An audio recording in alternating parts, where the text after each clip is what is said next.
This video is sponsored in part by evokestudio.io.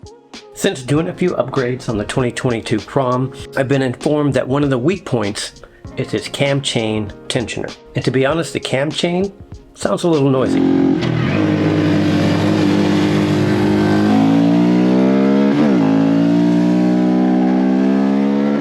And rumor has it the cam chain tensioner arm has a rubber bit on it that fails on these 2022s. So I ordered this from Speed Shop.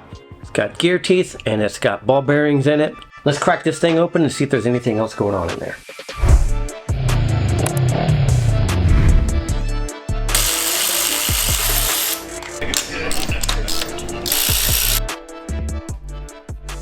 This is the pulley holder that I ordered just off of Amazon. Kind of that's what that looks like.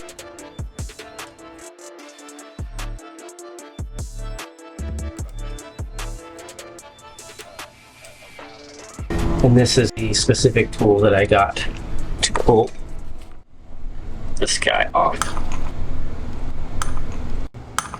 And that is the same puller for all 3 generations of Groms.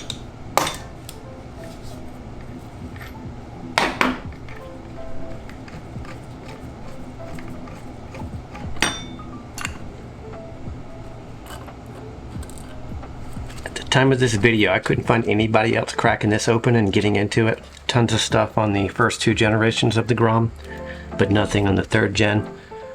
I thought I was getting a lot of cam chain noise, and I don't see anything in here obvious that's causing a problem. It could have been my back chain, but unlikely. Never heard anything like that before from my previous chains. But let's get in here and investigate.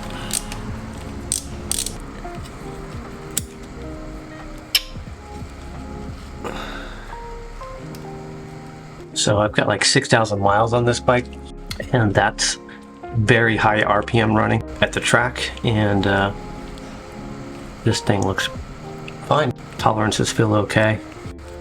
So we'll go ahead and install this new piece here anyway, even though it doesn't seem to be necessary to future-proof it. We've already bought it. Here it is. Let's see how this piece installs. So this stock part goes right back in the same way it came out. It pretty much looks like that's the deal.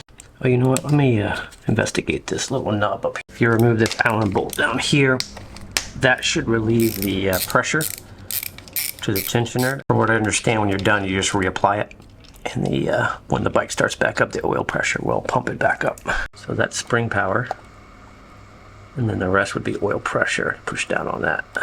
Top of this nub, this is still the stock one, like 6,000 miles. Really high revving for half of that on the track. On top of that still seems just fine. My suspicion was this little puck there, that little nub there, and this rubber piece here, I suspected that to be potentially why I was getting noise. To 9.5 foot-pounds of torque. See if anybody cares. I ended up taking it up to 10 foot-pounds of torque. That's what it looks like installed. I can't find anything that looks worn out or problematic. I've got this bolt set into 10 foot-pounds of torque. I reset that at 10 foot-pounds of torque. And let's see if I can show you guys kind of what it looks like here. This under spring power, because I removed the oil pressure. That's what that looks like there.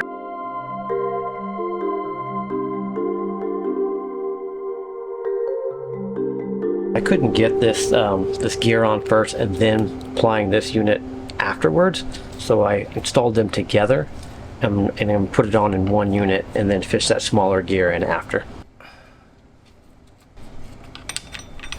In regards to installing this and making sure that you're still at top dead center, the unit is keyed, so as long as your chain didn't skip during messing around with this, everything should still be lined up. I double checked mine just in case, and everything looked good after I installed it.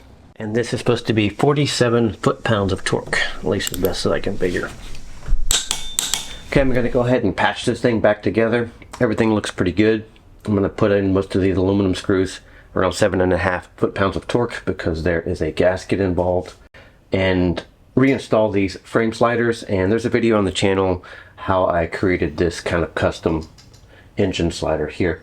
And then throw some new oil in it, start it up, take it for a drive, see if there's any difference in the results, and then give you my closing thoughts.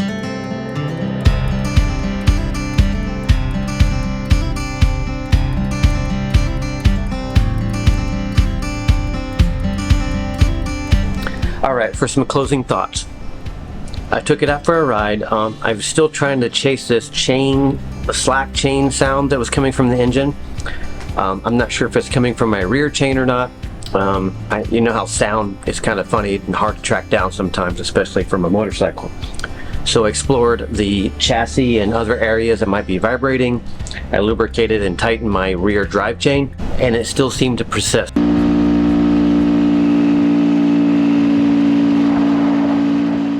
And that slack chain sound that I presumed came from the cam chain tensioner seemed to dissipate.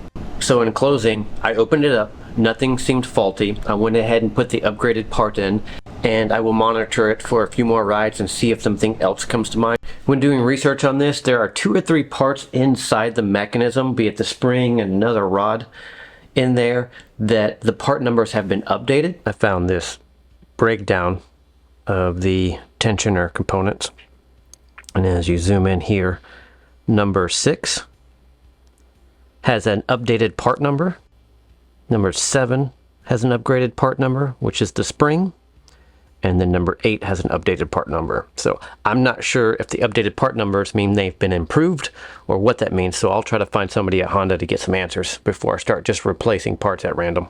I have done everything that I can in order to fortify the engine in regards to the cam chain tensioner. Anyway, thanks for hanging out at the channel. We'll see you soon.